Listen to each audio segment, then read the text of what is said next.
back to Sunny Live Trend. Thank you so much guys for tuning in. Well guys, I'm back again with the Mzansi soapy stories and namhlanje sikhuluma nge-e.tv scandal. Niyazi guys ukuthi ke e.tv scandal is coming to an end and i-drama after i-drama. Well, kwase ngazuthi ngempela uHlorhe noMdala bahloko ufethu. So the chapter is closed. We are just waiting for the funeral.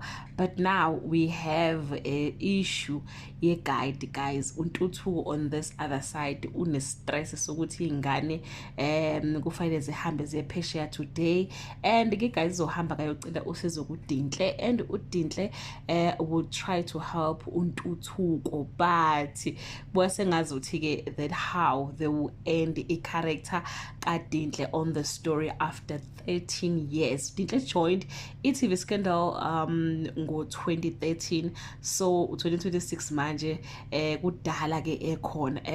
uDinhle guys i-character yakhe beyi-character nje intombazane bengayiphethe kahle. She grow from that waba umuntu wesifazane onebusiness lakhe, wazama ukuyimela, but she's been chasing uthando uDinhle, and umuntu ngampela ayimthanda it was Quentin, and uQuentin died a long time ago, and she's been getting married left, right and center until she got married to ubaba wakhe omzalayo. Then it was a disaster.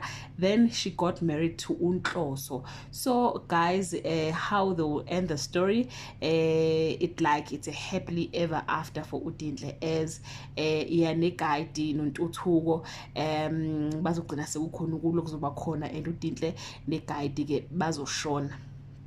Or angithi ngicabanga ukuthi bazoshona, because you know the story guys, you might say bazoshona bese ke angashoni, but ungazi ukuthi bazoshona bo2. And on the kuma highlights baveza ke uQuentin coming, and which I think uzohlangabeza ke uDinhle, and that will be a happily ever after kaDinhle guys. So yeah, it's painful guys. I was just watching ama comment abantu betshela i-writer bethi wena ukaze nje waze wamthanda uDinhle, akaze nje aze aphumule ever since afika kule story. So yeah guys, it's a painful end for a character kaDinhle bakithi uzoshiya ingane ke behind, but ke guys that how they will end her character. Yeah, negide I think they will both die actually, and ke uNtuthuko guys will live with the guilty conscience yokuthi aw Nkosi yami, now I have killed umuntu kade ngisiza ukuthi ngi-expose ke i-guide. So yeah guys, that bring us to the end of this video. Leave your comment below and share your opinion. Bye.